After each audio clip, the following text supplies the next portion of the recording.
Hello students, good evening. Am I audible? Yes, sir. Good evening. Okay, so today we are going to have a guidance session related to environment and ecology. We are going to understand what should be our approach for revising or studying environment and ecology. What is the nature of questions that UPSC is asking nowadays, right? What is the change in the trend? So we will understand about the basic resources that we have to follow. Apart from this, we will also learn about how to approach questions and what are the areas from where you can expect questions from UPSC. So is there any trend that UPSC is following nowadays? Okay. So we will understand all of it in today's session. Okay. So first of all, we will understand about what are the major areas from which we are receiving questions from UPSC every year. Okay. After then we will look into like how many questions are coming in the prelims exam nowadays, right? And like, shall we prepare for prelims in isolation, or we should have a integrated strategy to prepare for the prelims and mains when it comes to environment and ecology, right?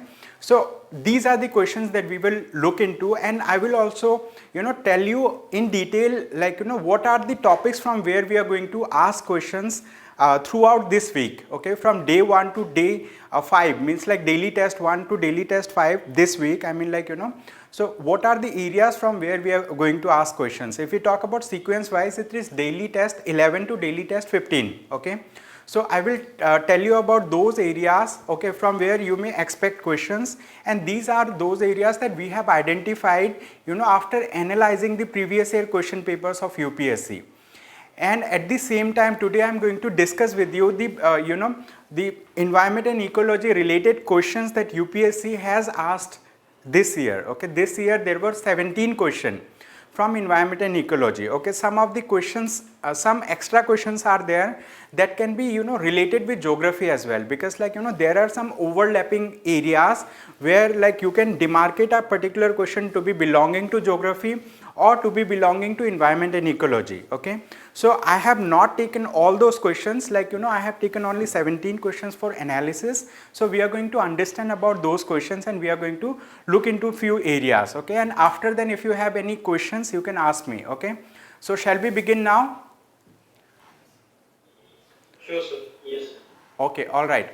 So let us see the topics from where UPSC is asking questions nowadays. Okay, so these are the major areas from where we get the questions in UPSC. One of the major area is basic concepts related to environment and ecology, right? You come across various concepts like what is ecology, what is food chain, what is pyramid. I mean there are different kinds of pyramid. What are food web? So there are basic concepts, right? So UPSC is asking questions from basic concepts also, and for that I have outlined the syllabus, and we have also uploaded those basic resources in the students portal itself. One of the basic resource got missed while uploading, means one of our IT team member missed that part. So I will make that thing also getting uploaded. Okay, so we get questions from basic concepts, right? Last year there was a basic question from UPSC where they asked about what is blue carbon. If we talk about blue carbon, it is a concept that is basic in nature. It has been recurring, it is in news throughout the year, and UPSC has framed a question on it. Blue carbon, you might be knowing, 2021 question paper, they have asked about blue carbon. So blue carbon is a very basic concept. If you know the carbon that is stored in the ocean ecosystem, right, in the ocean or in the marine, okay, marine areas, that is known as blue carbon, right? So questions are coming from the basic concepts as well. So I will tell you from which source you have to read the basic concepts. Okay, basic concepts has to be read from the basic sources first, then you can refer to advanced sources. Okay, then next thing we are going to talk about environment and ecosystem. Okay, so under environment there are various heads, right? If you read any standard source, any standard book, you will find out there are basic heads under these two topics. What is ecosystem, what are different types of ecosystems, right? What is the environment, what is the difference between them? So these are the things that are asked, right? So this is the second major area. Then third major area is related to biodiversity and its conservation. When it comes to biodiversity and its conservation, nowadays we are receiving many questions. Why? Because slowly and gradually the world is, losing species that have been in place, that have been living for years, right? There have been a report also from an organization that said in the last 50 years we have lost more than 60% of the different species and all.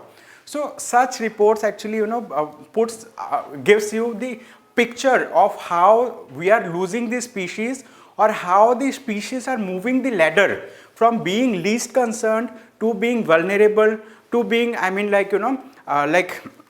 endangered or critically endangered, and at last going extinct, right? So you might have read about the IUCN Red List. There are different species that are in news time and again. So those species that are in news time and again, right? So we should also look into what is the IUCN status of that particular species. Whether it is listed in one of the vulnerable categories, right? Vulnerable categories means vulnerable,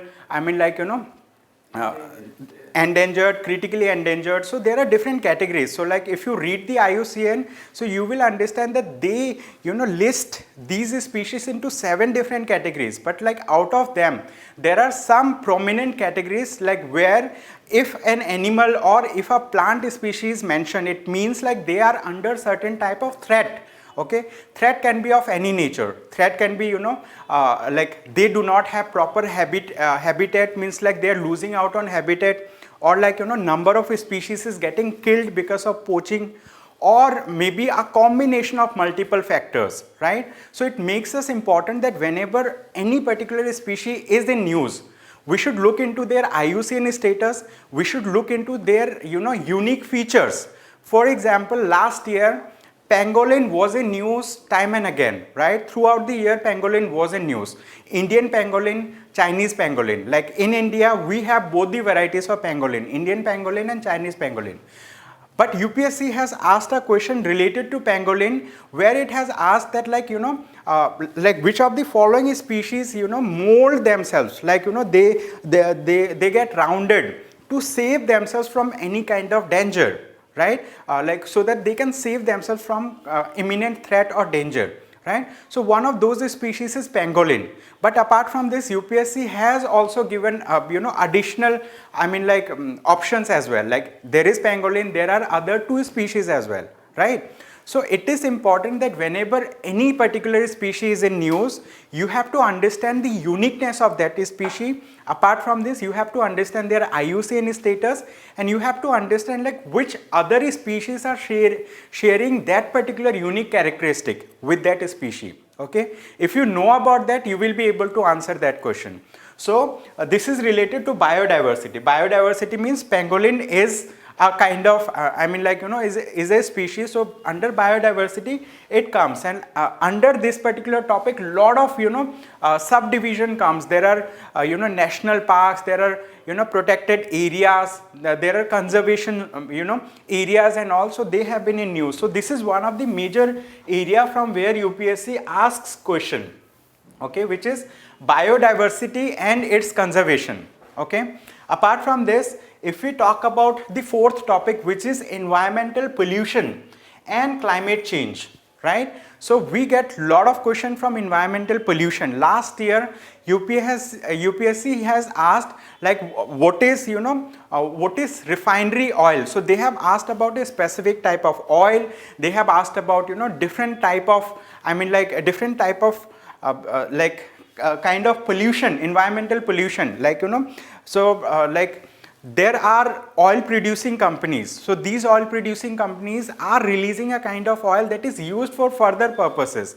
So UPSC, it was in news last year, so UPSC has framed question on that. And there were multiple questions from the topics that were in news that year. It is not necessary the way you are reading UPSC is going to frame questions that way. UPSC may ask questions in a different way, but like the topics are there in the news as well. Okay, so some of the topics are there, so it makes current affairs an important part, okay, of preparation. So from environmental pollution, like we are getting a lot of questions, and climate change. Okay, so there have been many phenomena related to climate change. Okay, a lot of many organizations or many governments are coming together, and they are bringing one or other conventions. They are coming, they are signing declarations. So like we are getting questions from those areas also, right? Then apart from this, like there are areas from where we get questions from India's act, organizations and policies. What are India's acts? If we talk about the like Environment Protection Act 1986, right? We have, right, Biodiversity Conservation Act, right? We have Forest Rights Act 2006. So we have various acts, right? We have National Green Tribunal. So for that there was an act, National Green Tribunals Act 2010. So like we have various acts. There are a lot of acts, right, in India, and many a times UPSC is framing questions from these acts. Okay, many a times UPSC is framing questions from these environmental legislations that Government of India has put into place. So it is important that whenever any environmental legislation is in news, you should learn about it. For example, environmental impact assessment, right? We had environmental impact assessment 1986. It was recently environmental impact assessment draft. I mean, like they have drafted another policy and they have made some modifications in 2020. Okay, so draft environmental impact assessment like act means or bill, it was passed in 2020. So in mains exam of 2020, UPSC has asked questions related to that, right? So that makes that like all the different kind of acts that are in news, right? It is not possible for you to read all the acts related to environment now, but like it is possible for you to identify those acts that are in news, and so that like if a question comes, you should be able to answer those things. Okay, then there are organizations. If I talk about National Green Tribunal, it is an organization. If I talk about Ministry of Environment, Forest and Climate Change, it is an organization. It is a ministry. Under this ministry there are different departments. There are like environmental this information system, which is also known as ENVIS. So every year ENVIS comes up with a list, okay, of species that were in news that year that are under danger and all. Okay, so it is important that we should understand about the organizations also that are in news in a particular year. After then, government comes up with some policies, acts, policies means these are things that have not yet become act, means like so there can be some overlapping sections also. So I hope you understood like the fifth point, that like from this area UPSC is framing questions, UPSC is asking questions. Then there are international organizations and conventions. If I talk about example of international organizations, one of the organization is United Nations Environmental Program. Okay, United Nations Environment Program. It is an international organization. Okay, then we have like UNFCCC, then Food and Agricultural Organization. Okay, International Renewable Energy Agency. Okay, International Renewable Energy Agency. So similarly we have different organizations internationally. Okay, if I talk about like so there are different organizations that play significant role when it comes to conservation of biodiversity, when it comes to like protecting the environment and climate change. So it is important for us to learn about these organizations as well. Okay, it is important that we should learn about these organizations. And after then there are different conventions that are also in place. Okay, for example, like you might have heard about United Nations Conference. Okay, like this is UNCCD, UNCCD. Okay, there are UNCCD, United Nations Conference to Combat Desertification. right? United Nations Conference to combat desertification. Similarly, we have Ramsar Convention. You might have heard about Ramsar Convention.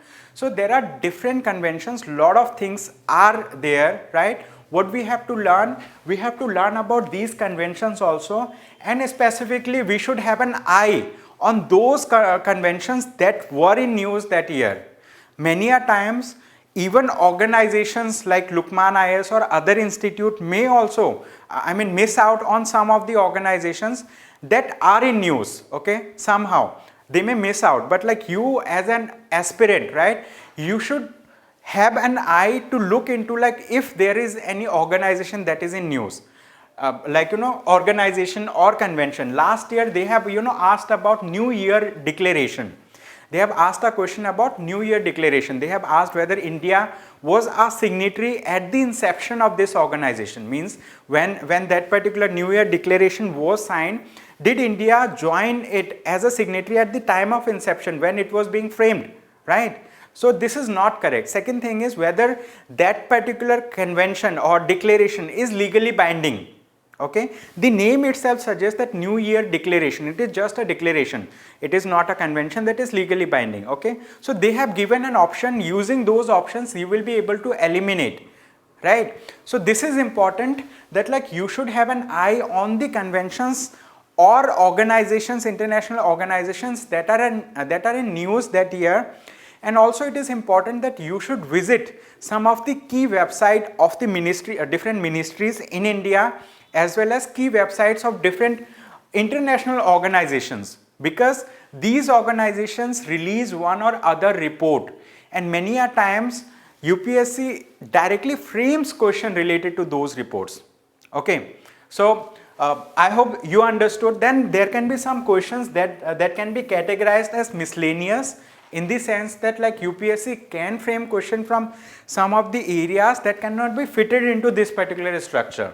Okay, so it is important that you should keep an eye from these areas. So these are some of the major areas. This is not an exhaustive list. This list does not have all the topics, right? But this is a list that will give you a glimpse like from which areas you should prepare for environment and ecology. Okay, so any questions so far? Yes, sir. Yes. Sir, first of all, how would I identify species? Because I can see the news and read some magazines, but at the end it becomes very hectic. Or should I only focus on critical endangered species? See, I hope you are yourself categorizing that should I focus on critically endangered species. It means like you have yourself classified that from IUCN list, right? There is a threat category which is known as critically endangered. So if you read about only that particular species, critically endangered species, you will miss out on those species that are endangered simply, or that are vulnerable. Because UPSC also asks question from endangered and vulnerable also. Means like there are 4 categories, which is considered to be threat category, means like main threat category. So UPSC is asking question from that thing also, right? But like this is not something where you limit yourself, where you should limit yourself. There can be things like, I have given you example of pangolin. Okay, so pangolin was a species that comes under, the vulnerable category. But at the same time, there are other species that may not be as vulnerable as pangolin, but like they share the common characteristics similar to pangolin. Okay, I will show you a question where UPSC has asked question related to that. Okay, so it is not important that you should be focusing only a specific section and missing out on other things. So at what time should I devote how much time should I devote on it? Because it would be very hectic, I think. बहुत ज़्यादा syllabus हो जाएगा एक question के लिए, क्योंकि species और उनके फिर functions जानना, उनका IUCN status वो दिमाग में याद रखना, prelims से पहले कुछ ऐसा हो कि हमें न्यूज़ से लेटेस्ट पता लगता है कि लेटेस्ट कौन से थे, ताकि उन्हीं पे ज़्यादा फोकस किया जा सके. See, like whenever you see any particular species in news, right, in news, like again and again, like there is a trend, like if you are reading newspaper, you will be able to identify if there is any species which is in news. So find out about that species, search in the search in Google, see like what is the IUCN status, see like what is the characteristic of that species, whether it is this species endemic to a particular region or not. So like you should learn like that. I mean like whenever something is in news that you think important, devote 5 to 10 minutes to understand that topic holistically. You should have a 360-degree picture on a particular topic so that you can connect the dots, because like sometimes there can be something that is in news and we are reading it as it is given in news. We are not applying our brain to connect the dots and think about other aspects that may be associated with that topic. So like there arises a chance of missing out on important sections.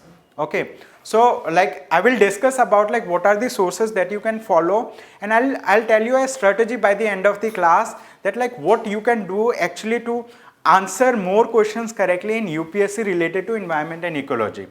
Because the thing is, the questions that they are asking is difficult nowadays, and they are asking some factual information also from these species or from these topics. All right, why? Because like if they are talking about like primary producers in the ocean ecosystem, right? So they will give you some number one this species, number two that species, which of the above are primary producers in ocean ecosystem. So like not only you should understand about primary like producers, primary consumer, secondary consumer, tertiary consumer or detrivores, but you should also have some examples of these things so that like if a question is coming, you should be able to relate. Okay, concept plus example, both the things should be learned together, so that like if you know the concept, you will be able to answer or eliminate some of the option.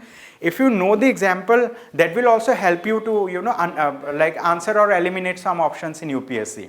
Okay, so this is the thing. With this, now let us see the question paper analysis of 2021. So UPSC has asked, like this is my viewpoint, there can be like if you relate to some other subject, the number of question can be increased, right, or decreased, right? So as per my understanding, UPSC has asked 17 questions from environment and ecology section this year. Okay, this is a significant proportion. 17 question means 17% weightage. Okay, 17 questions means 17% weightage. 100 questions, okay, out of 100 questions they are asking 17 questions from this, 17% weightage in the year of 2021 itself. Okay, before this, I mean like so if we average out over the last 10 years, we can identify that UPSC is asking 15 to 20 questions every year. Okay, 15 to 20 questions. It means environment and ecology is a major area. From here you are getting 15 to 20% question every year. Okay, 15 to 20% question. And apart from this, okay, so these are other subjects: polity and governance, economy, science and technology, Indian and world geography. So like I have identified these areas also. So I will be sharing this particular slide after the discussion for you. Okay, meanwhile, okay, I will take up questions also. If I talk about the previous year paper analysis from environment and ecology itself, 2021 17 question, 2020 12 question, 1921 question, 1813 question, 1715 question, okay, 2016 10 questions. So like this is the number of questions that UPSC is asking time and again, but like there are some overlapping areas. Sometimes the environment and ecology questions may overlap with science and technology, especially biotechnology area. Sometimes environment and ecology questions may be linked with geography related section. Okay, so you have to understand a topic holistically so that you can connect the dots. Okay, there can be a single question. That question may require knowledge of different subjects to answer. Okay, so you should have that broad understanding about those areas also.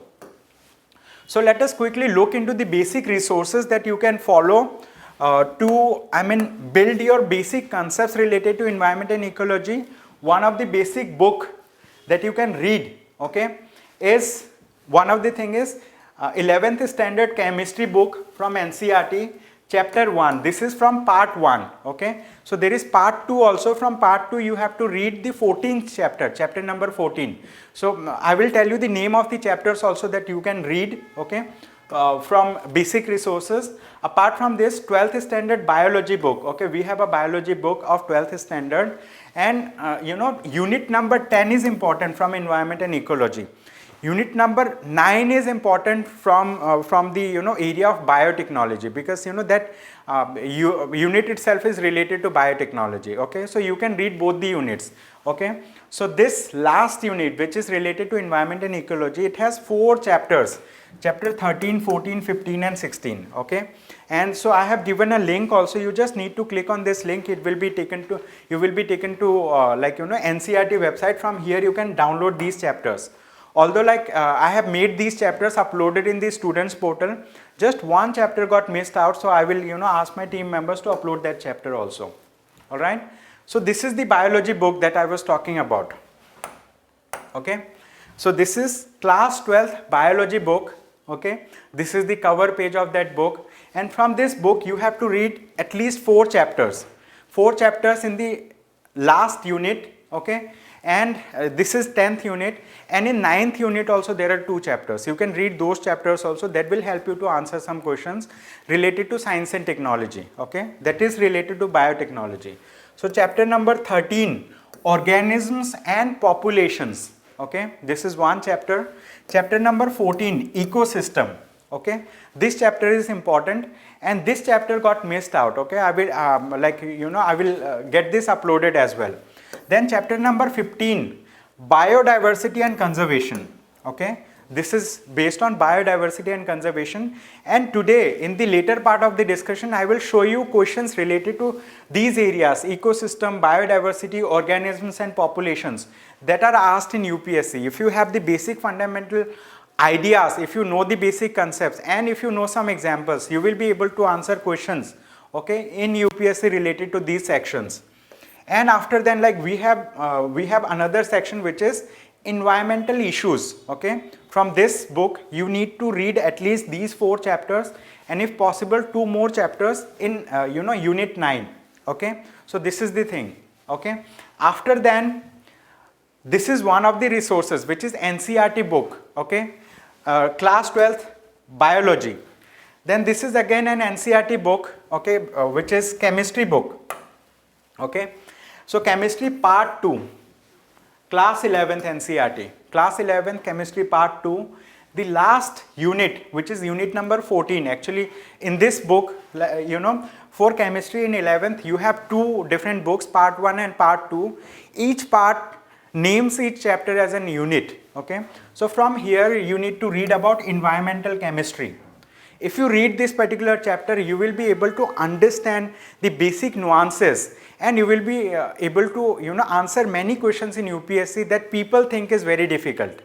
But this chapter actually gives you those concepts that will help you to identify chemistry related to environmental environmental phenomena. Okay, so this is known as environmental chemistry. Just one chapter of this book. Okay, environmental chemistry. This is the last unit in this book. Okay, so this book has 7 units, part 1 has 7 units. So from part 2, the last chapter is important. Okay, you should read this one, and from part 1 also there is just one chapter. Okay, that's not as important for environment and ecology, but that is very important for maybe for other areas. For example, if we talk about art and culture, ancient history. Okay, so that is connected to that one. Now this book, okay, this is NCERT class 11th part 1, NCERT class 11th part 1 of chemistry. You just need to read one chapter, one specific chapter that I would recommend is some basic concepts of chemistry. First chapter. And in the 3rd chapter of this book, you will learn about periodic tables. Okay, periodic tables also play important role, because if you understand some basic concepts related to periodic table, you will be able to understand about different groups to which a particular element belongs to. Okay, if I ask anyone to which group does nitrogen belong to, you may not remember, right? What is the atomic number of nitrogen? you may not remember, because like when we talk about the exam like scenario, in the exam you are under so much pressure that even basic concepts become so difficult for you to answer. Okay, what is the atomic number of carbon, right? Many of you may not remember. Okay, so this is the thing, I mean like if you just read chapter number 1 and chapter number 3 little bit, chapter number 3 talks about, you know, the periodic table. So if you read the periodic table, you will understand about, you know, like those gases that are known as inert gases, right? You will understand about alkalis, right? You will understand about, you know, to which group does manganese or manganese belong to which group does aluminium belong to, right? What are their characteristics? So like, you know, to which group does copper belong to? So in last year UPSC has asked a question related to copper smelting. What is copper smelting? And like, you know, what are the byproducts of this thing? They have asked about copper slug. So what do we mean by, you know, copper slug? What like, you know, from where it is produced? Is it a byproduct? So a lot of things are there. So if you understand the basic thing, you will be able to answer those questions. Okay. So this chapter is also important. This is this chapter that I am recommending is like, you know, I will talk about, like, you know, I will just ask one thing. Okay. So like there has been situation that you know about Ajanta caves, Ellora caves. So these are, you know, ancient caves that are located right in Aurangabad, in Maharashtra. But like, you know, these caves have some kind of painting on the walls of the caves, right? So like if we talk about paintings on the walls of the caves that have survived, you know, centuries, these paintings have survived centuries. So they might have, you know, certain qualities in them, like, you know, how those paintings are made, what is the material, is there any mention in any of the scriptures in ancient India, right? So like, you know, in first chapter they talk about those things, they refer to, like it has mentioned about that Varahamihir's Brihat Samhita. Okay, so it talks about the, you know, preparation of glutenes as material to be applied on the walls and roofs of houses and temples. Okay, so Varahamihira's Brihat Samhita talks about, like, you know, how the glutenes have to be applied on the walls and the roofs of this thing. Okay, Atharva Veda talks about, you know, how the manufacturing of dye means like how dye can be manufactured, dye for coloring, and like what is the, I mean, property of turmeric, I mean medicinal property of turmeric. So these are the things.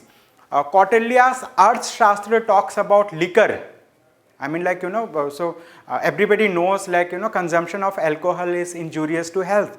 But like, you know, the mention of liquor was there in the Arthashastra, Kautilya's Arthashastra. Okay.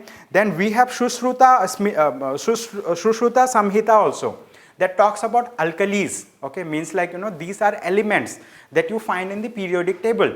Okay. So if you read these chapters, you will get some additional knowledge.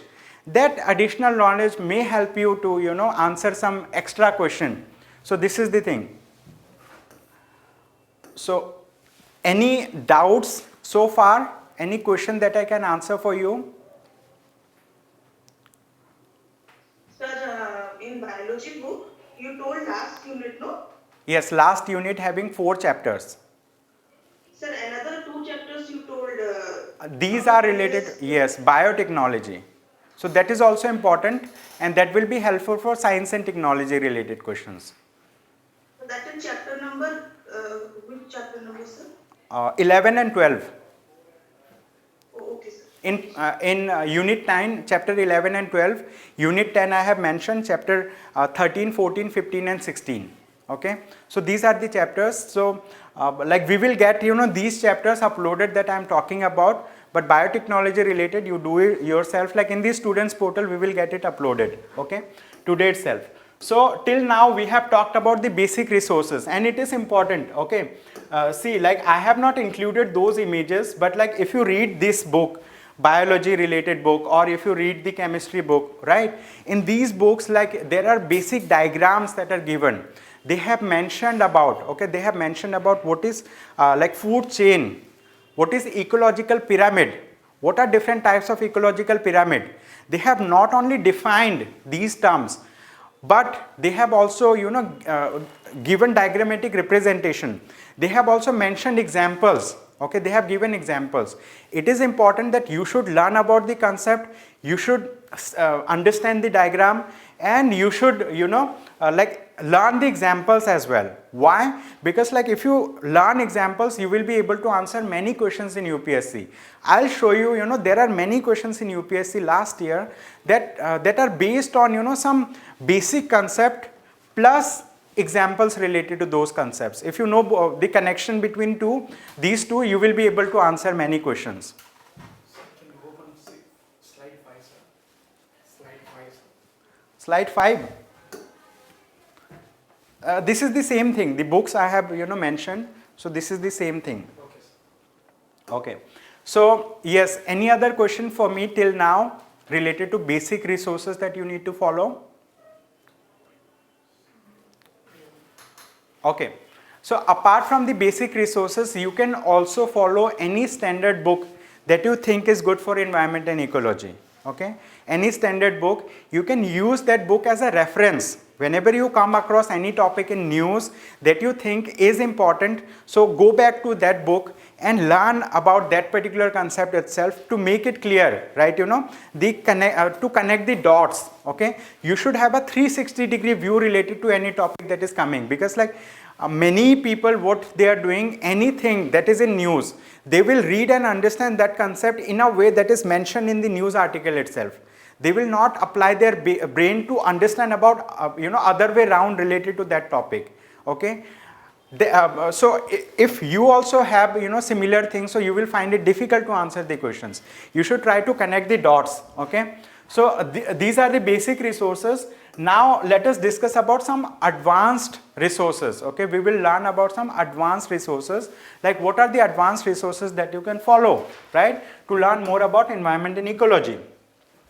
One of the advanced resource is websites of different organizations in India and in the globe, right? So one of the website is Ministry of Environment, Forest and Climate Change.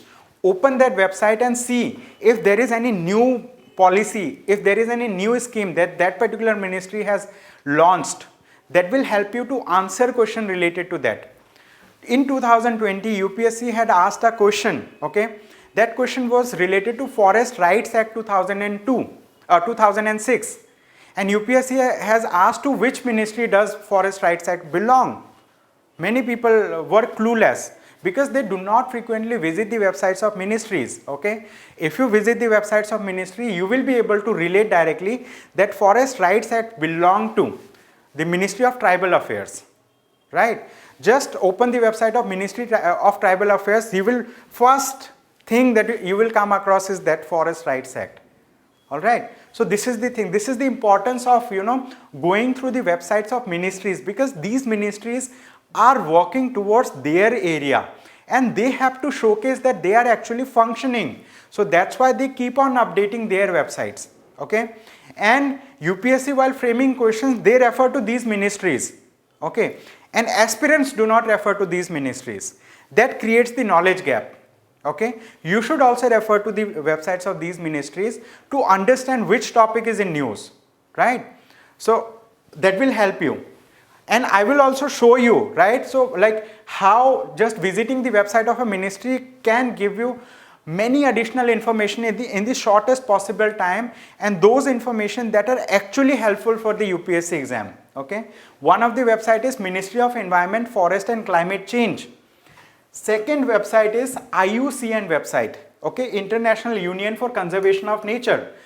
But when you should visit the website of IUCN, whenever you come across any species, for example, pangolin in news, for example, pygmy hog in news, for example, I mean like for example, any other species that is in news, whenever any species you come across in news, visit the website of IUCN, just search the IUCN red list status of this species, and it will directly give you that thing. Okay, so that's the thing. So third, NVIS portal. Okay, NVIS portal is the portal that is maintained by the Ministry of Environment, Forest and Climate Change. After visiting the NVIS portal, NVIS stands for Environmental Information System. Okay, NVIS stands for Environmental Information System. After visiting this particular website, you should, you know, click on the thing that says Envis, centers.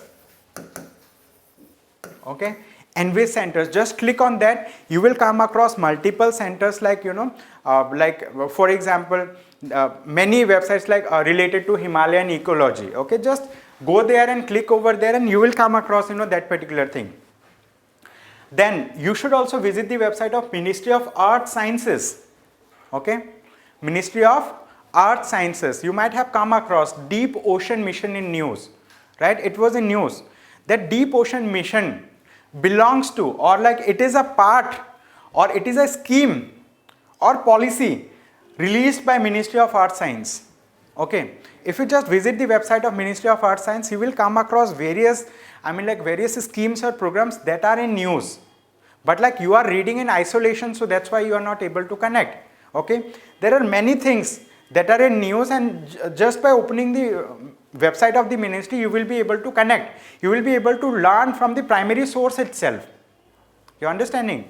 The books, materials, everything that is in market, that is derived source. People are deriving information from the primary sources, and they are presenting you in such a manner so that you think like it is like there. But you have a habit of reading those booklets only. Later on, when it is asked in the examination, you miss the dot to connect, you know, with the topic that you have learned. So it is important that sometimes you should look into the primary sources itself, means sources from where the information is actually originating. All right. Then Ministry of New and Renewable Energy. This is also an important website, and all of these are links only. Okay, I am going to share it with you. Okay, you just need to click on the link. You will come across the specific thing that I am talking about. Okay, to learn more about it. Then we have International Renewable Energy Agency, Down to Earth. Down to Earth is especially important for those issues that are in news. For example, any particular hazard, environmental hazard, that was in news, so it will definitely come to down to earth. And last year there have been many questions from where UPSC has asked questions, like I have talked about copper slug, right? I have talked about, furnace oil. UPSC has asked, the hazards related to furnace oil, but many people don't know what is furnace oil, right? For which purposes furnace oil is used. But like if something is there in news, it will come to this down to earth, website. Then UNCCD, UNEP, UNCCD means United Nations Conference to Combat Desertification, Convention to Combat Desertification, United Nations Environment Program, okay, United Nations Framework Convention on Climate Change, right? So there are similar many such things that are in news.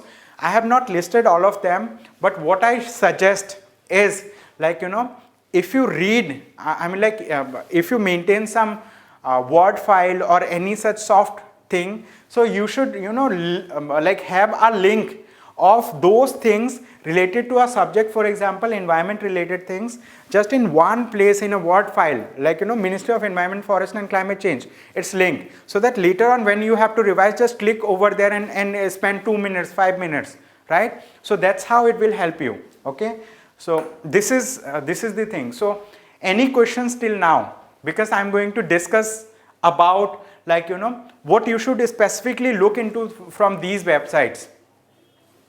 Yes, any questions till now? So how to access different documents on ministry portals, like in the Ministry of this Environment, Forest and Climate Change, there were various PDFs, right? So and each PDF is around 300 to 400 pages approximately. So it's not how can we read that much of information and right. Okay, so I think, like, the thing is, you have to look from the perspective of an administrator. You have to think that you are already an administrator. Now, you cannot be a policy maker in the sense, like, you have to read the entire document and find out errors or clarification or suggest something in that document. You don't have to go into that mode. You have to look from the perspective of an administrator, and you think, like, what is important from a particular ministry's website. Before you open, before you open any website, you should have this clarity of objective in mind, that I am opening this particular website to see if there is any important report that has been released by this organization. I will learn about, like, name of the report. I will learn about the objective of the report. Okay, and I will also write the later on that like, this particular report belongs to this ministry, or it is released by this particular body. Only these 3-4 things you should be having clarity in mind, and then you open and get those information, and after then you do other works. Means like, if you open the website of any ministry, if you download a report and if you start learning a 300 pages report, it's going to kill your time. And whenever something is killing your time, it is actually derailing you from the main preparation. Okay, you should have that objective clear in your mind, that you just want to know about the important flagship reports of a particular ministry. Just visit that ministry, see if there is anything like that. If not, then come back. That's the thing. Okay, yes, any further question till now? So in this one mentioned, So I see there's mentioned in schedule regarding this ICSE books. So do we need to refer them on? You can refer, no issues, because ICSE's 9th standard book is very good on environment and ecology, right? That is also a good source. You can refer to that also. I told you, like, the sources that I'm giving is not exhaustive. Means like, this is just helping you to understand like what you should actually do, right? You can refer to that book also. Okay, means like that ICSE book, or you can refer these NCERT books, because NCERT, these are also very good. I have specifically gone through those chapters, and like those chapters have very good information in them. Okay, so this is the thing. Yes, any other question till now?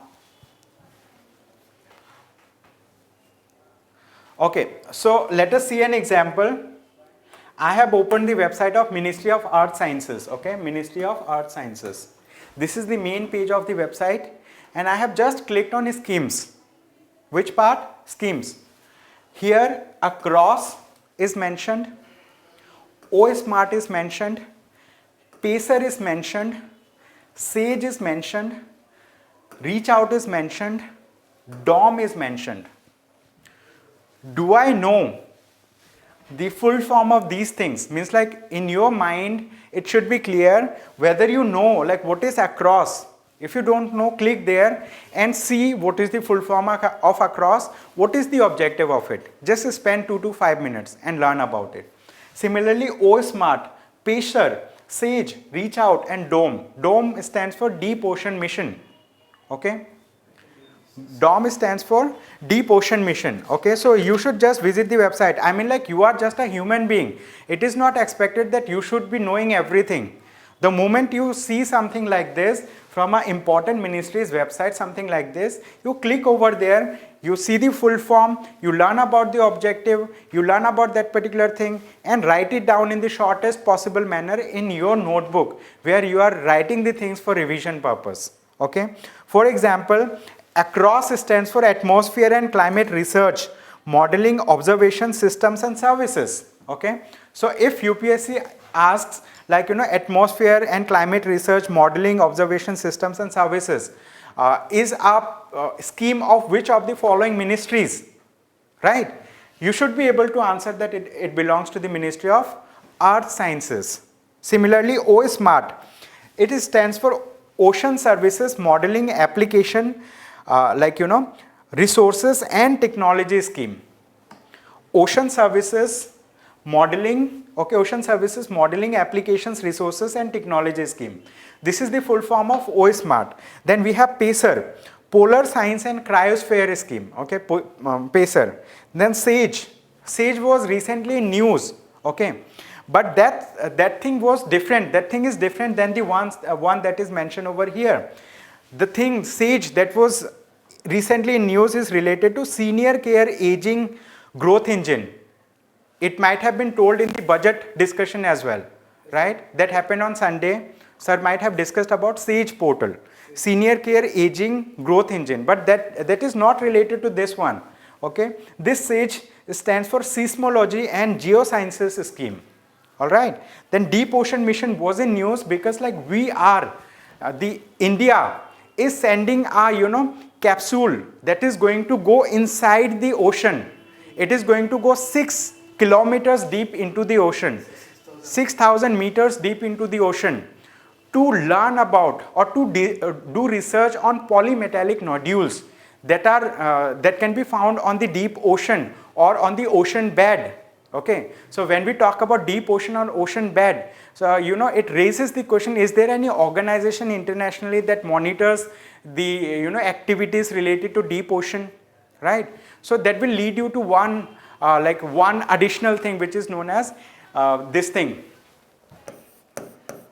United Nations, okay, there is a scheme, okay, it's just not clicking in my mind. So there is a law, United Nations Convention on the Law of the Sea, okay, UNCLOS.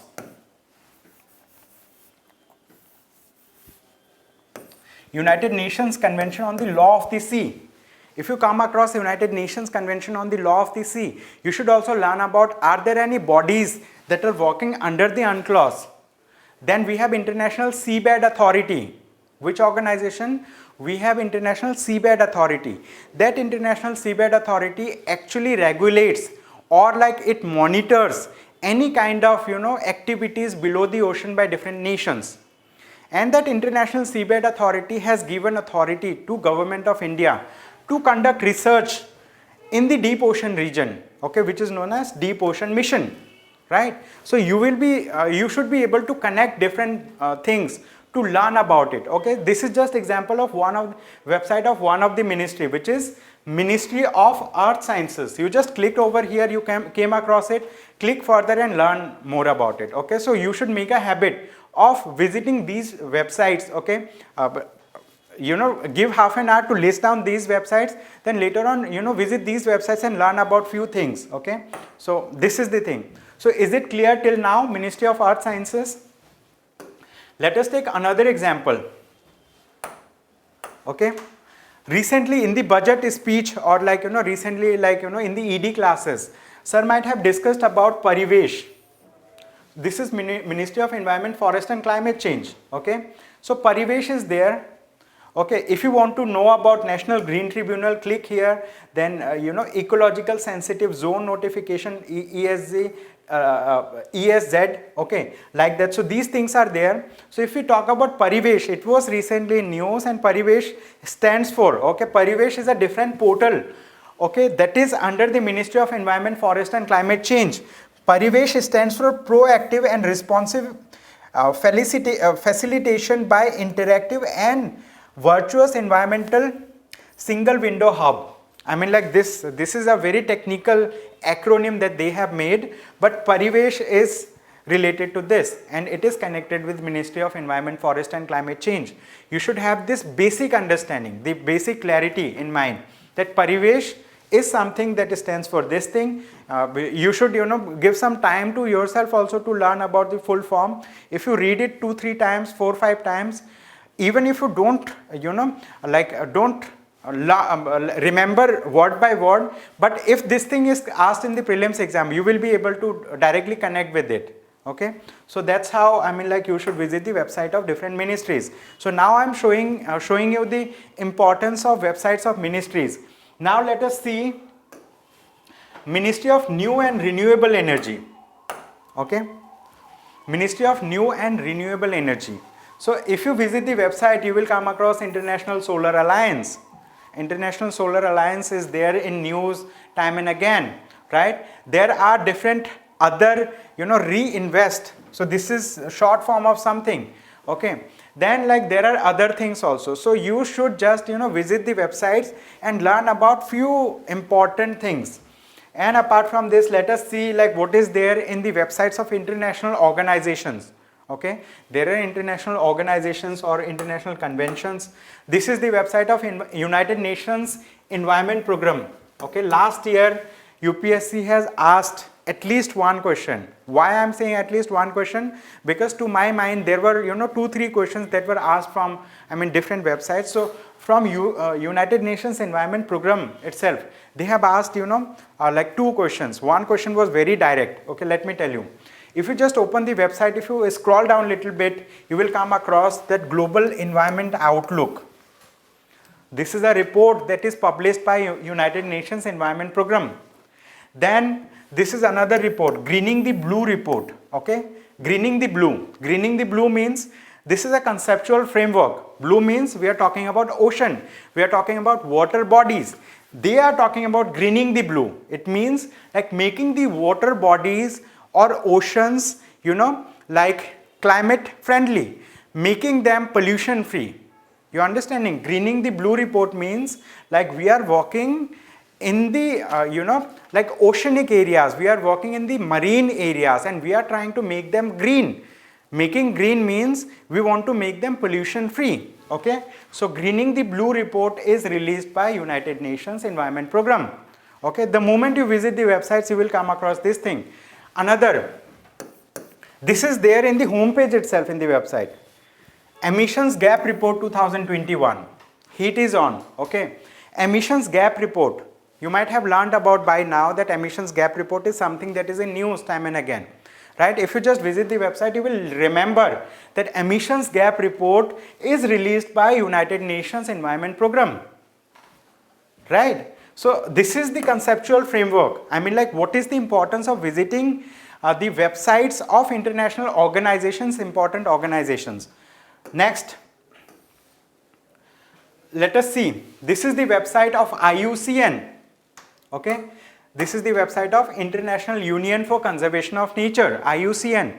We visit this website anytime, whenever we come across any species in news. For example, the pangolin, the any kind of a species of tiger, leopard, okay, or lion, okay, anything that is in news, you visit this website and learn about if, I mean, like, you know, what is the IUCN red list status of that particular species. And see, like in this website, what is important, if you visit this website, you should click on this particular heading, which is saying environmental law. Okay, it is talking about environmental law. Okay, so if you click over here, you will come across many environmental law that is in place globally. Okay, so you should visit here to learn about, you know, those environmental laws.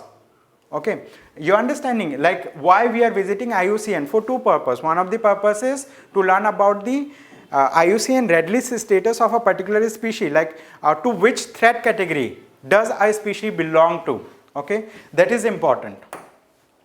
With this, now let us talk about another website. This is the website of IRENA, which stands for International Renewable Energy Agency. International Renewable Energy Agency. If you click on the, you know, publications, this particular thing, I mean, like, if you should have that clarity in thought that if you are visiting any international organization like International Renewable Energy Agency, your primary purpose is to learn which report is published by this this organization, right? You have to identify the most important, you know, reports. Means like you should not learn about all the reports. There can be hundreds of reports released by this organization, but there can be few reports that are in news time and again, right? The moment you visit, you will be able to identify. For example, one of the flagship report is World Energy Transition Outlook report. World Energy Transition Outlook, 1.5 degrees centigrade pathway. This is a report that is published by International Renewable Energy Agency, World Energy Transition Outlook report. Then we have this thing, Smart Electrification with Renewables. Okay, Smart Electrification with Renewables. This is again another report. Then Geopolitics of Energy Transformation, the hydrogen factor. This is again important. Okay, so that's why we should visit the website of these ministries. If you visit these ministries, you know, frequently, so like you will also, I mean, have that framework in mind that like the moment you visit, you will be able to identify what is important here, what is not important here. Okay, so this is the thing. Now let us quickly look into some of the questions that were asked by UPSC this year. We will look into those questions, and later on we will understand about, like, you know, how we can answer these questions. Later on we will look into like what you have to learn for this week's test series. Okay, so first question, let us take one question. This is one of the question which is saying,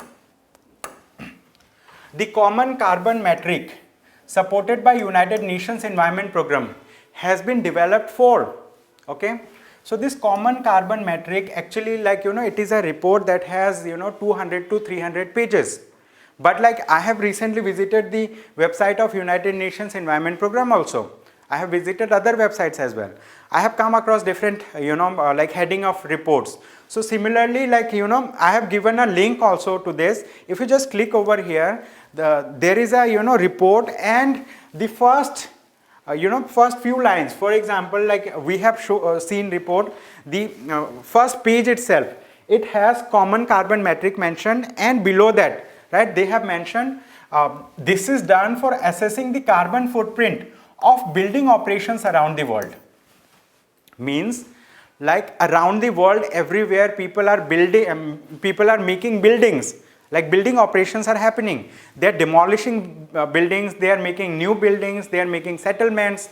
So out of these activities, like are there any carbon footprint? Carbon footprint means how much pollution is created by building operations around the world. Building operations means doing building infrastructure projects, right, demolishing infrastructure projects. So this particular common carbon metric was initiated by the United Nations Environment Program to understand how much carbon is emitted during the process of making of buildings, infrastructures, roads, etc. Means like for building purposes. So A is the right answer. The moment you click, the first page itself will give you answer. Means it simply means you don't have to read page by page all those reports. You just have you should have just clarity in thought that you just need to learn about this thing. So common carbon metric is for assessing the carbon footprints of building operations around the world. Okay, so this is a very straightforward question. A person who knows it will be able to answer. A person who does not know and makes guess will be doing it wrong. Means those questions that have only A, B, C, D options, you should be very clear whether you know or you don't know. If you know it, then you mark, otherwise you leave it. Because like here, intelligent guessing will not work much. Okay, you have just one option to click. I mean like you do not have statements to eliminate, right? So you have to be clear for these kind of questions, which is directly giving you options A, B, C and D. Okay, so with this, now let us take another question. Let us see this question. Okay, R2 code of practices. R2 code of practices, this seems to be a phrase, right? Constitutes a tool available for promoting the adoption of. They have given 4 options. Many of you may not have come across R2 code of practices till now. I mean those people who have not appeared in last year's exam paper, they may come across this thing just now, just now during the discussion. There can be people who have attempted the paper, but when they have attempted the paper, that time, they were not sure about what does this mean, R2. What is the full form of R2? First thing is, what is the full form of R2, right? So like these are some of the things that are in news. I mean like this is not from any standard book, any that thing. It is from news, right? R2 stands for responsible recycling. Yeah, R2 stands for responsible recycling. So responsible recycling code of practices. Okay, this is environmentally responsible practices in electronics recycling industry. Okay, it was in there in news there, but many institutions, right, may not have given due importance to this particular topic. But like if you come across any article, if you think like something strange, you don't know what is R2 code of practice, you should actually go a step further to search about it, what is R2 code of practice, and then you will come across responsible recycling. Then they are talking about recycling environmentally responsible practices in electronics recycling industry. I mean like you might be knowing about electronic waste. Electronic waste is a a point of concern for the world now, because now I mean like globally most of the people who are affluent enough, they have one or other smartphone, or they use any electronic gadget. But like these phones, electronic gadgets, these things actually we are purchasing, but like when they go waste, we just throw them, and that particular waste remains in the environment for years and years, for decades, without getting biodegraded. Means like they are not biodegradable products. So that's why many electronic industries, many companies are now coming up with the policy of buyback. Why? Because like they will buy back the electronic waste so that they can recycle them. Okay, so this is known as extended producer's responsibility. What it is known as? It is known as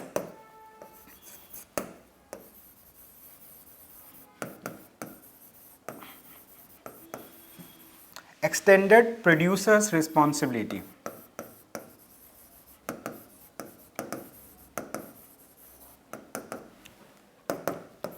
Okay, so what is happening? We do have a electronics recycling. I mean, like we do have a policy that was framed in 2016. So that policy talks about how do we manage the waste. Okay, solid waste disposal related policies there of 2016. So there they have talked about this concept, extended producer's responsibility. Means like if I talk about Samsung, if it is producing any electronic gadget, so like they have the responsibility to recycle that particular thing, that particular product, so that like environmentally it is not accumulating and getting into waste. I mean like so this electronic waste is a point of concern, and this responsible recycling code of practices talks about environmentally responsible practices in electronics recycling industry. Means like what should electronics recycling industry do to recycle the electronic waste, okay, so that like these waste actually do not harm the environment much, or they can reduce the overall harm that is done to the environment by the electronics industry. Okay, so I hope means like this is clear. I mean like this was in news, something that is in news. You have to take the pain of searching about it, to learn about it, so that like you can answer. Let us talk about another question. Okay, here let us read this question. This question says, which of the following have species that can establish symbiotic relationship with other organisms? Okay, if I talk about the concept of symbiotic relationship,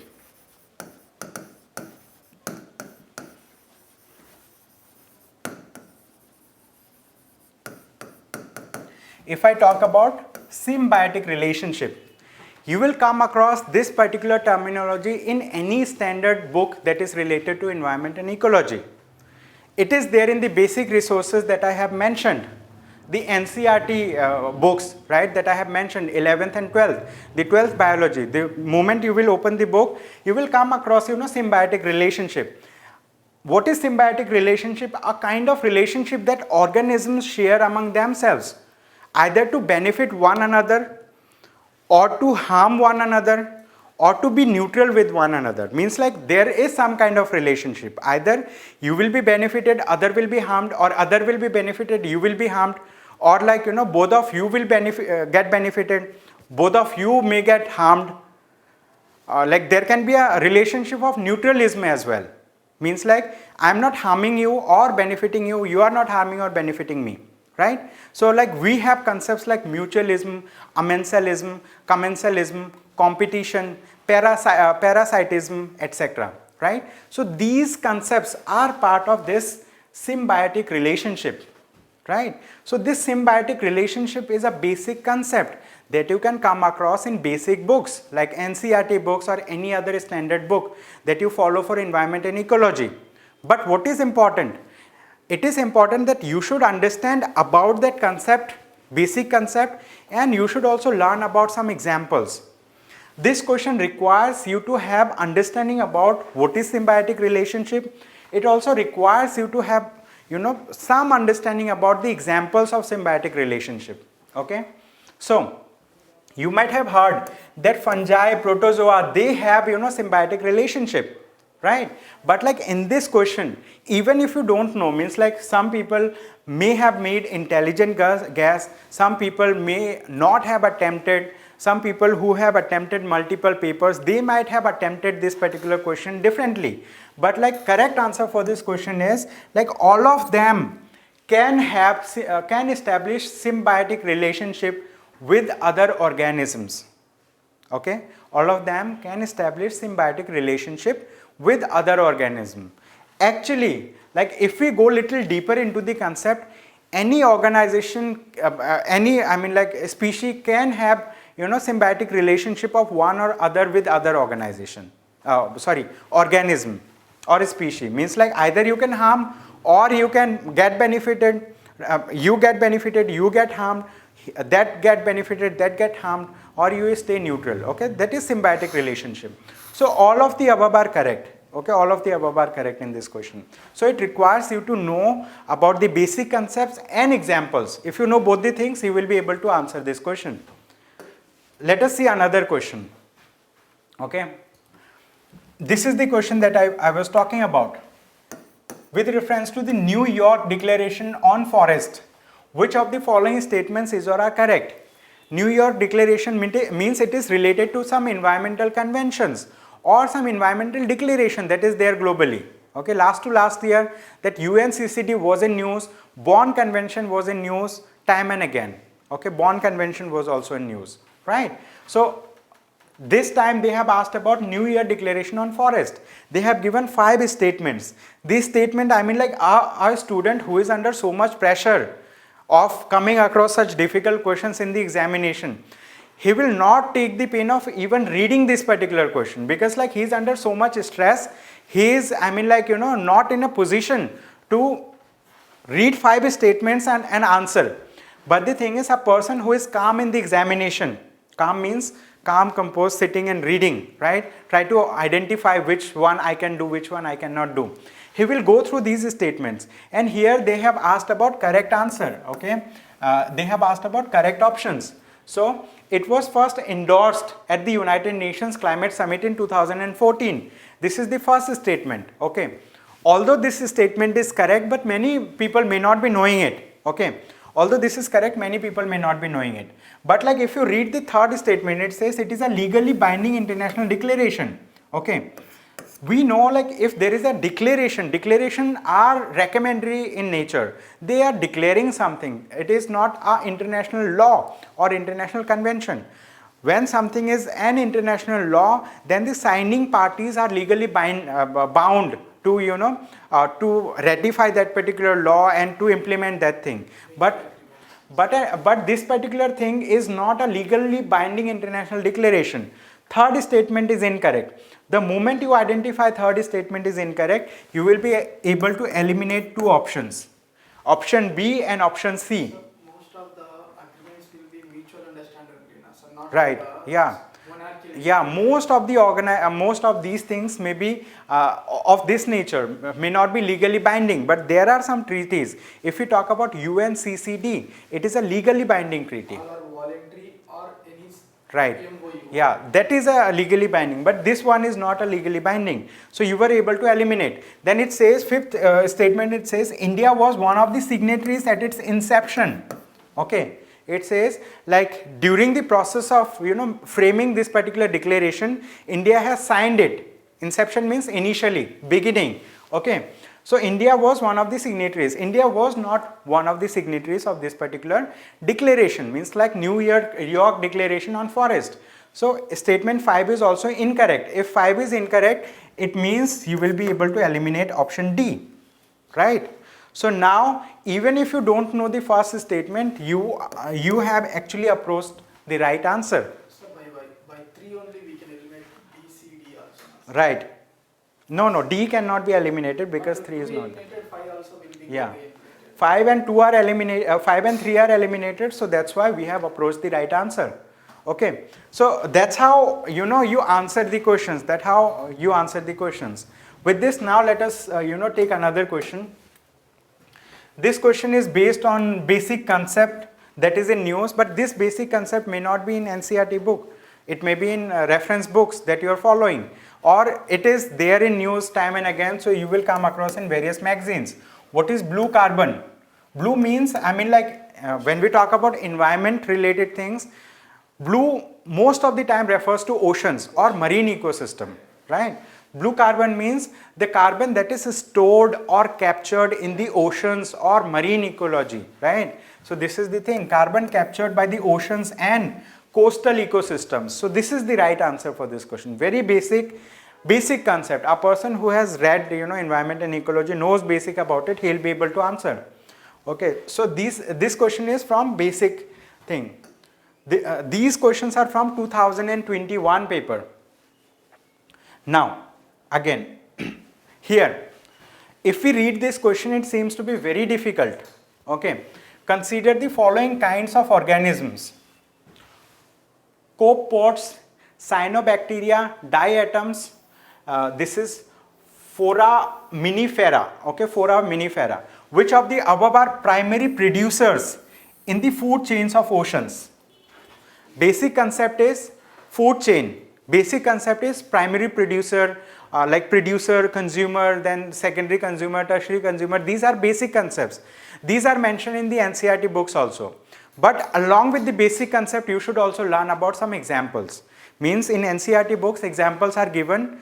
Many a times people are learning about the concept, not learning the examples, right? If you learn about the example, if you know one or two correctly, I mean, like if you have learned about the environment, this thing, examples, if you know one or two correctly, you are more close to answering the question. Okay, actually, diatoms are like, they are those fungi, I mean, like, they are, I would say they are algae. Okay, they are algae that actually form the primary producers in the food system. 3 is correct. Cyanobacteria, they are similar to blue-green algae. Okay, blue-green algae. That is also correct. So 2 and 3 are correct. Means like this requires 2 things. You should know the basic concept, what is primary producer or producers, consumers and all. You should know about food chain, you should know about food web. Means like these are basic concepts. If you know the basic concepts, if you know the examples, you should be able to answer these questions. Otherwise, just reading the question makes it very difficult to understand. Okay, so you should focus on learning the basic concepts first, then learning the examples, then visiting the websites of ministries and international organizations. That will help you, to answer maximum question in the prelims exam. Now, this question with reference to furnace oil that I was referring to during the discussion, actually this was in news last year multiple times. It was in news.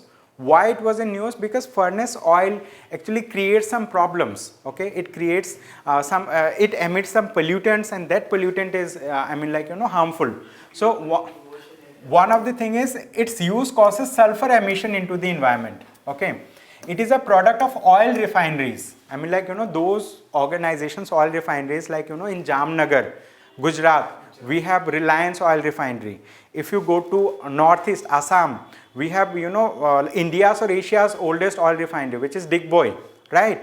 So like if you go to Mumbai, I mean, there are also oil refineries. So there are different oil refineries in India. So this furnace oil is a byproduct of oil refineries. All right. Then some industries use it to generate power also. Industries are using furnace oil to generate power underwater. Okay. There are underwater generators also. Means we have only seen the generators that is on the surface, right? But there are underwater generators also. In underwater generators, for generating power, they use furnace oil. Okay. Furnace oil is a very heavy oil. Okay, it is a byproduct of the this oil refineries. Okay, it was in news. Okay, it was in news multiple times last year, so that's why they have asked. And it causes sulfur emission. Okay, so this is related to pollution, right? I would say this is related to pollution. But in the article, maybe they have also only mentioned about this furnace oil generates emission, sulfur emission in the environment. So a person who just reads what is there in the news will not take the pain of learning some other dimensions related to this topic. So like they will be not learning that like it can be used to generate power also. I have given you a link, okay, furnace oil and its applications. You just click over here, you will be taken to that website. And NGT, National Green Tribunal, has directed ban on furnace oil. Not only furnace oil, it has directed ban on another compound also, another thing that is also mentioned in this list, okay. So last year they have asked question related to this. Maybe this year they may ask question related to the other one, okay. So it is also important that you should go through the previous year question paper to identify the nerve of UPSC, to identify the the direction in which they are asking questions. Now with this, I mean like there are many questions, I can discuss all these questions, but like it's going to take a huge time. Now let us be a little quick, okay, let us be a little quick and like so I have given all the questions of this year 2021 prelims, alright. So I will be sharing this particular PPT with you people so that you learn about like how UPSC is framing questions. There are many such questions that are very, I mean simple. You just need to need to have the basic understanding, okay. So let us discuss about the daily test syllabus. Means the test that is going to start from tomorrow. One of the thing is if we talk about this day one in the sense day 11, day 1 for environment and ecology, day 11 or like test 11 under daily test 11. So you will have questions related to environmental concepts related to acidification, eutrophication, ozone depletion, okay. There will be questions related to acidification, eutrophication, ozone depletion. Second is energy resources. There will be questions from non-renewable energy resources, renewable energy resources, renewable in the sense solar energy, wind energy, hydropower energy, geothermal energy and biomass, etc. Then there will be energy conservation related things, bioremediation, ecological succession, etc. Okay, ecological succession is itself a concept, and under this there are different kind of succession. There are different kind of species like pioneer species, serial species, climax community, lot of things are there. So you need to learn about these things to, I mean like attempt question in tomorrow's paper. So tomorrow there will be questions from these topics, and for these topics you can refer to the NCERT chapters that I have told. We have already uploaded most of these chapters. Only one chapter was not uploaded, which is related to ecosystem. That chapter I am going to upload just after the discussion, okay. So you can refer to those books, NCERT books, so that like you can answer few of the questions, alright. So this is related to day 11 test. Day 11 means tomorrow. Day 12, day after tomorrow, okay. There will be questions from these things, okay. So we have seen that in 2021 UPSC has asked question related to food chain in the ocean ecosystem. They have asked like in the marine thing. So food chains, food webs, ecological pyramids, carbon cycle, nitrogen cycle and sulfur cycle, okay. There will be questions from these topics, okay. Means like day after tomorrow, which is daily test 12. After then, if we talk about daily test 13, okay, in daily test 13 there will be questions from these topics, okay. So this is plant and animal diversity, marine organisms, threat to biodiversity, etc. Okay. Then there will be question from protected area network like national parks, wildlife sanctuaries, biosphere reserves, reserved and protected forest, conservation and community reserves, village and panchayat forest, private protected areas, conservation areas, biodiversity conservation efforts, Indian biodiversity and conservation efforts, then bioprospecting, right, biosafety, biopiracy, species in news, IUCN, WWF. WWF stands for Worldwide Fund for Nature, okay. It's not WWF wrestling, alright. So then Ramsar sites means like Ramsar Convention, Bird Life International, Convention of Migratory Species. This particular thing, Convention of Migratory Species, is also known as Bonn Convention. It is also known as Bonn Convention. India has recently held the Bonn Convention, and India is currently chairing that Bonn Convention. And apart from this, there was a species, Great Indian Bustard, okay, that was made a mascot. Mascot means, I mean, like, for example, if you go to metro, there will be a girl, I mean, a statue of a girl, she is doing like this. So that is a mascot, I mean, that is representing that organization. Similarly, this Great Indian Bustard, okay, that Great Indian Bustard was made a mascot when India, has held the Bonn Convention in Gujarat, okay. In Ahmedabad in Gujarat, we have held Bonn Convention. That is known as Convention of Migratory Species. Then we have United Nations Environment Program, UNDP, United Nations Development Program, etc. Right? So these are the things. Then day 12 test. Okay, I'm just discussing so that like you are clear about from where questions are going to be asked. But like in the syllabus that was uploaded in the website, there we have not mentioned in detail from where you have to read. Today I have mentioned, it is there in the slides also. You can refer to this particular slide, okay, that will help you to understand from where you have to study. Then many questions are asked from pollution. This is important. We have now understood about furnace oil, but apart from furnace oil, they have asked about copper slug, right? This year 2021. They asked about different things. So pollution is also a major thing related to environment and ecology, okay? Air, water, land, noise, e-waste. I mean, like this year there was a question related to e-waste. That R2 question, responsible recycling, it is related to e-waste, right? That is related to e-waste. Then this is solid waste, okay, solid waste, radioactive pollution, okay. So there is a possibility that this year UPSC may ask question from radioactive pollution. Last year they have asked about pollution caused by some magnetic element, okay, magnetite related things. Then CPCB, NGT, these are the websites, okay. National Green Tribunal, Ministry of Environment, Forest and Climate Change, ecological sensitive zones, etc. Okay, so this is day 14 test, and on day 15 you will have questions from these topics. Okay, you will have questions from UNFCCC, means international organizations and conventions, day 15. Okay, IPCC, Conference of Parties, COP26, CBD, Convention on Biological Diversity, protocols, summits, International Solar Alliance, India's NDC. What is NDC? What does NDC stands for? The nationally determined commitment. Contributions. National contribution. Yeah. So this is the thing. Okay. Then climate engineering and geoengineering, etc. Okay. So we have come across one thing which is, I mean, SAGE, seismology and geosciences scheme. Okay. So that can be connected with this. So that's all for today's discussion.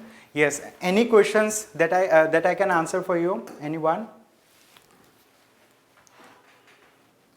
So sir, our environment preparation should be usually focus on current affairs issues, and then we have to link it to the static portion. Like it should be other way around. First you should learn about the basic concepts, examples, and apart from this, whenever something is in news, you should go back to the basics, understand the concept, understand the example, and also visit the relevant website to learn more about it, to connect. This is the crux. First basic concept plus examples, then advanced resources and visiting the websites of ministries and different organizations. And sir, examples कहाँ से करें? Examples books में होती है, NCERT book में भी है examples. वो जो आपने जो स्पीशीज वाला वो क्या बोलते हैं, ओशियन वाला जो बताया था, वो तो नहीं. हाँ, वो नहीं होता, लेकिन वो जो होता है ना, मतलब that it is not possible that all of the things you will find in one book. है क्या, if there is something in the book, if you search in the internet, you may come across some article that may have mentioned. That's why intelligent guessing works. That's why practicing questions works. I mean like it is not possible to go with all the knowledge in the examination hall and answer all the questions based on knowledge itself. Sir, what about India yearbook, sir, about the... Yeah, in the India yearbook also, like, there are some chapters that are related to environment and ecology. You can, refer to those chapters also once the India yearbook is published.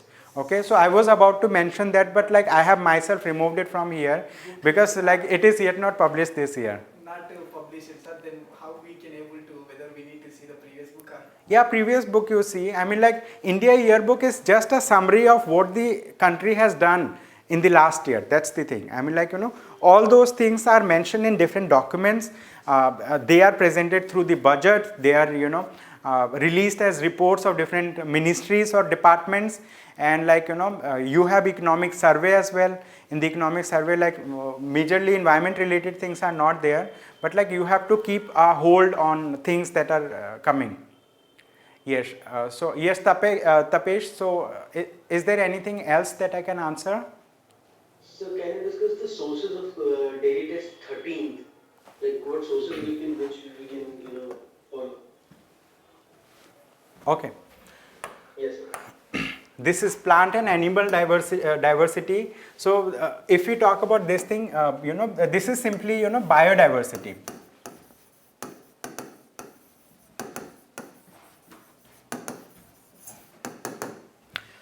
There is a specific chapter in NCERT also. Just a minute. Chapter number 15. Okay, so I have told about many chapters, right, today. So chapter number 15 talks about biodiversity and conservation. You should learn this chapter to understand the basics of biodiversity. After you have learnt about the basics of biodiversity, then you should refer to some advanced books or sources. Like there are many people who refer to a specific book. You can refer to that book also. I mean like, you can refer to any book, but first thing you should learn about this biodiversity and conservation, right? And second thing is protected area network, like national parks, wildlife sanctuaries, biosphere reserves. I mean like these are concepts of protected area, right? There are different protected area and there are some differences in these, in different kind of protection mechanism that is there for national park and wildlife sanctuary. So you should learn about those things that are in news. I mean like, and then we have also mentioned about some of the concepts like bioprospecting, biosafety, biopiracy, species in news, IUC and WWF. Means like these are the things that you can learn majorly through current development. But basic this chapter you should read biodiversity and conservation. Yes, any other question for me? Surya, Lakshay, then Amulya, Prayasi. Okay, all right. So what we are going to do now means like, one of our team member is on leave today who uploads the thing. If I get time by the evening after reaching home, so I'll be uploading. So you can see this particular PPT there in the students portal itself under basic resources, right? We have already uploaded the NCERT chapters, and so this will also be uploaded, and tomorrow we will conduct the test paper. All right. So that's all that I had to discuss for the day. Thank you so much everyone for attending the session and participating in the discussion. Yes. So chapters from chemistry book and bio book, those are also uploaded? Like yes, from yeah, so I will just look into it. Basically, I wanted to upload 6 chapters. As of now, I have seen only 4 chapters are uploaded.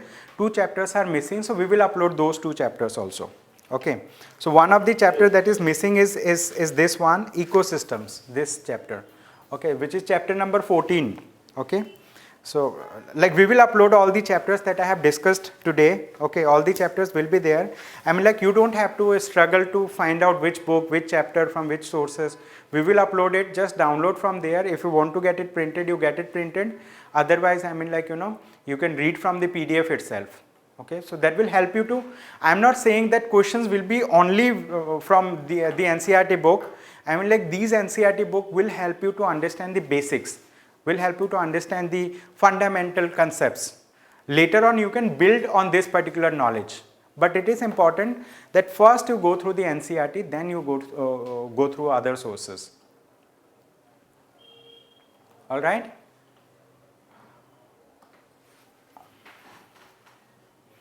Okay then, okay, thank you so much. So with this, I am concluding today's session, and so we will meet tomorrow during the discussion for environment and ecology from 5:30 to 6:30. Okay, we are going to discuss on the questions that are going to come in the examination.